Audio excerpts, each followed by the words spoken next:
Well, here we are again. It's been a while. Welcome back, everybody. Um, this is the I'm doing this on a Monday, and I'm looking at the wind outside. It is windy. Hoping that we all manage to keep our power.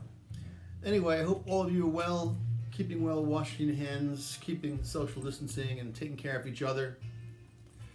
Um, so this is a video. This is the first of two, about Oedipus. Now, this first one is just going to talk about the background in terms of drama. We haven't done drama in class at all, and tragedy. I'll get to the actual play Oedipus in the next video. So there's like two companion videos, if you will. So I do need you to read the play. Let's be fair about this, or reasonable. It looks longer than it is. It's really not very long. It's all dialogue, and it is. There are sections in it that where it says the chorus. Now, I would suggest you read the whole thing. You know, since we're all stuck at home anyway, you might as well read the whole thing. But if you are struggling, and if you have less time because you have other people to take care of and things to do, then you can skip the chorus parts.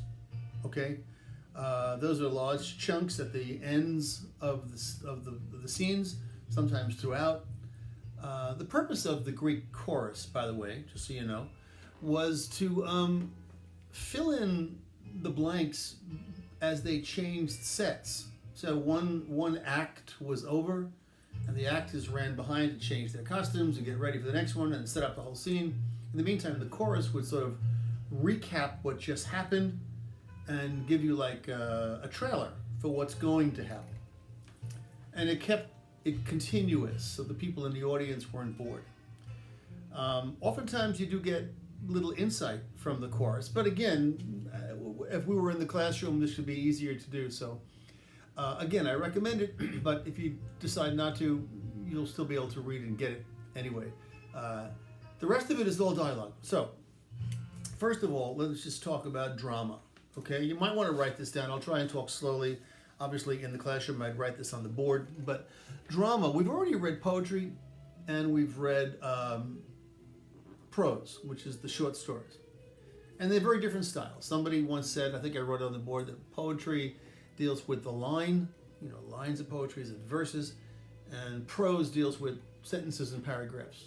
It's kind of a simplistic way of looking at it, but for our purposes, that might work just fine.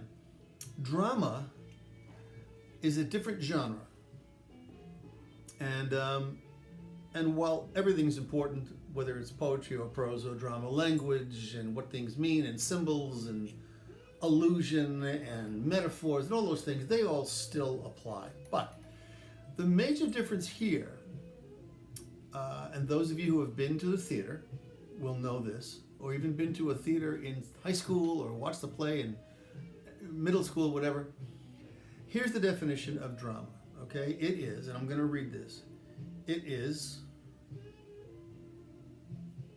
dramatic, literature written, here it is, to be performed by actors on a stage before an audience.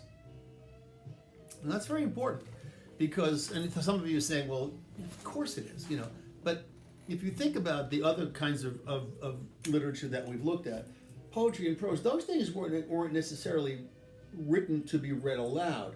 Now there is poetry, lyric poetry, that was in the olden days in the 16th and 17th century was memorized like songs, and they would just sing them or spout them, they'd remember them. But basically it's not written necessarily to be performed. It may be written to be read aloud, but not performed.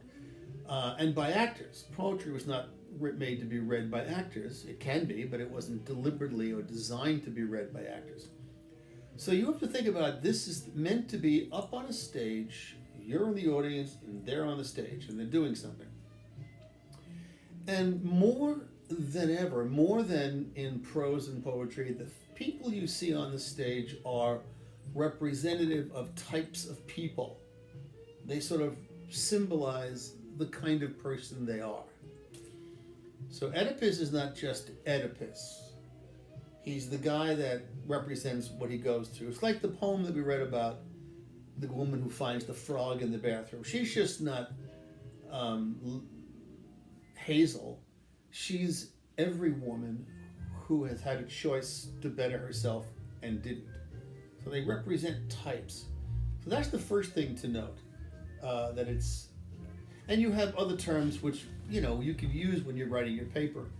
There are scenes. Inside, there's an act. There's a couple of acts. I forget how many acts there are in Oedipus. There's a bunch of acts. Within the acts, there are scenes. And sometimes there are stage directions. So depending upon which play it is and what century it is, there's either lots of stage direction, you know, stage direction meaning they'll tell you what books are on the shelf and what he or she's wearing and if he or she's standing or sitting or looking out the window or whatever. Sometimes the more modern plays don't give you hardly any of that. There's just two characters on stage and the director and the actors have to figure it out. So that depends. And here we get some stage direction. Usually it's somebody's coming in the stage left, stage right. You know, somebody falls, somebody does, somebody sleeps. You know, it's all very simple. Stage directions are pretty simple here. And so keep that in mind. We also find out about people because of not just what they say, but what they do. But mostly what they say. We have to listen to them. And this is interesting because if any of you out who are listening have ever been in a play, you know, you have to know that a lot depends upon how you read the lines. We get a lot of help when we're reading a novel or a short story, sometimes even a poem. The writer can tell you how somebody is sounding. So you can get somebody, well, she looked at him and she said in a loud voice, you know, what are you doing? Or she said sadly, or you know, he was weeping when she said this, or whatever. We can get information. In the play, we oftentimes don't.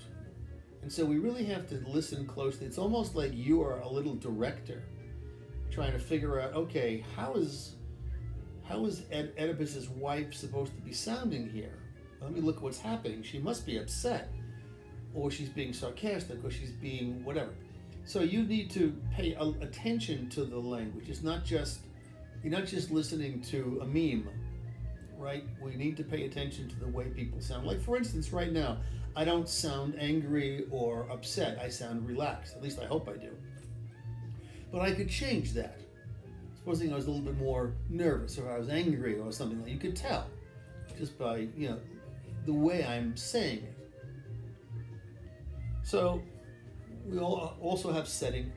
A couple of things we need to know also. Let's see.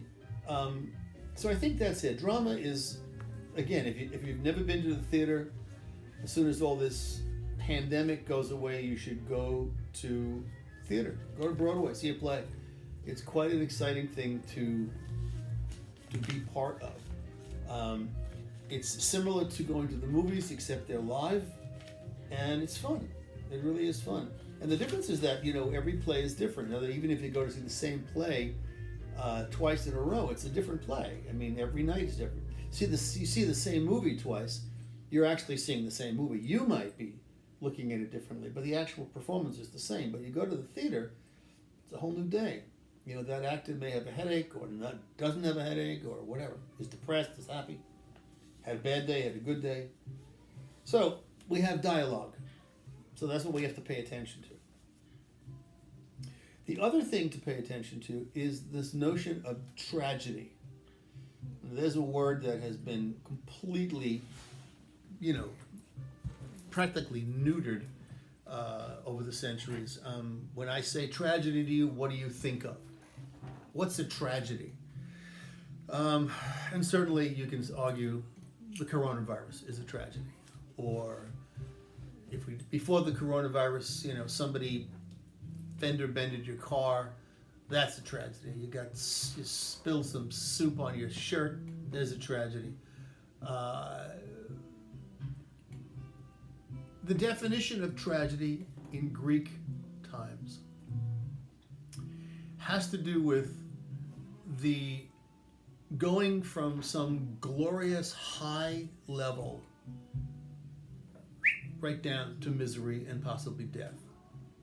So you need to be, usually the character is beloved, respected, idolized, and because of what's known as the tragic flaw meaning there's a problem, they go down. Okay, now in modern day we see people who are famous and they're really famous, and one day, you know, they take too many pills or take some terrible drug and they die. Not exactly a tragedy, because they didn't do anything that was a tragic flaw. The flaw means some sort of personality trait that causes it. So sometimes, you know, I ask my class to give me an example of what might be considered a modern version of a tragedy, the way the Greeks might think of it, or Shakespeare.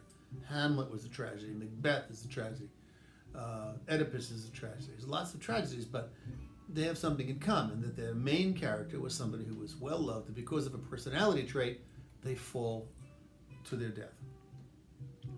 And some people say things like, you know, Clinton, you know, not exactly. He didn't really fall. You know, he was impeached, but became popular than ever, and didn't really fall. He may have been criticized, but he didn't fall. Deaths of superstars. Michael Jackson. It was said that he passed away, as were lots of other ones, like John Lennon, who was assassinated, or Michael Jackson, who died from an overdose, and other famous people, you know, Whitney Houston. But these people didn't do it as a personality trait. There's nothing wrong with them personally. There was an overdose. Drugs did it, not the personality trait that caused events, if you know what I mean. The only one that I can think of in modern time is Richard Nixon. And Richard Nixon, the famous president who resigned in disgrace, crashed because of what they call hubris. That's Hubris. That's the most common flaw. It means pride. You could argue that, you know,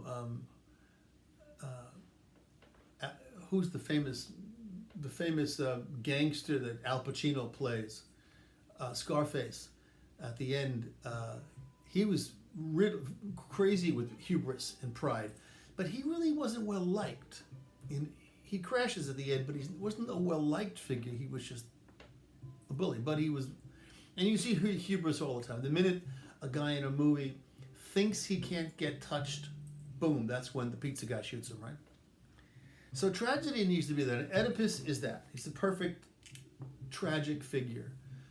He is absolutely beloved by the world, and by the end of it, he's gouged his eyes out, and he is walking the earth, just waiting to die.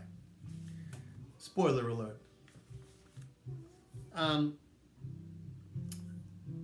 The only other thing I'll mention is the two words fate. Well, fate. Let's just talk about fate.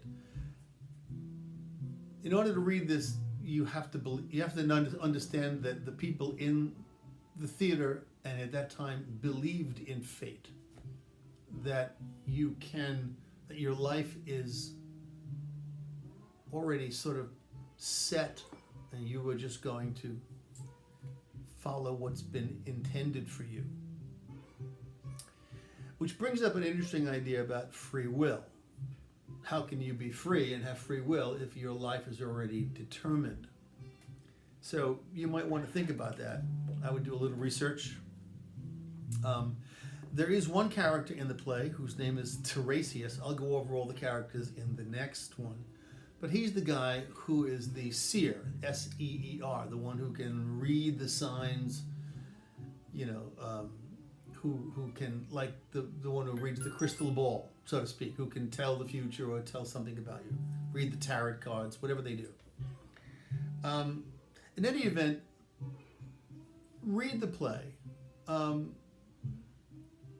I will, in the next episode of this, I'll tell you what you should know before you read the play, but you should read it. Maybe do a little research to find out what the story of Oedipus was. The people who went to see this play already knew the story of Oedipus, and now we're catching up to him while he is the king. But you need to know the story of Oedipus before he's the king, and that's what's especially important. And I'll save that for the next video. Okay, this way you can at least get the beginnings here. There's drama, it's mostly dialogue, people walking around on stage. We're listening to them. The play itself is a series of sort of duets. Two people talk usually at a time, and we learn about them through their discussions. So read it. The language is not difficult, believe it or not. This Greek translation is very simple. Just keep track of all of the characters. They're not hard. You can give them nicknames if you want to make it easy to remember. It's really not hard to understand. Trust yourself. You can do this. You can read it in 20 minutes. You'll be finished. And then you can listen to my second video about the play itself. Okay? Keep in mind also you should be looking at the at Blackboard, the discussion board, the DB, about your ideas. Just an idea for a paper, which I will respond to, and you can actually have a conversation on the discussion board. Second one is your actual introduction, all right, with a thesis for the paper, which of course you can change your mind about at any time before you submit the paper. And finally, you know how to set your paper, upload your paper to turn it in later on in the week. So there's stuff to do, get this stuff over with, but I just want to get a jump on the play. It's a little bit longer than the things that we've been reading thus far. So read it, enjoy it. If we were doing this in the classroom, I would have everyone take a roll. So if your family's not doing anything, have them, print out a copy and have them do scenes with you. It might be easier to hear. I would read a lot of it out loud if you can. Very helpful. Okay, that's it for now. I'm gonna go get this one up on the. We'll upload this one, and then I'll come back and do the one on Oedipus. Okay, peace.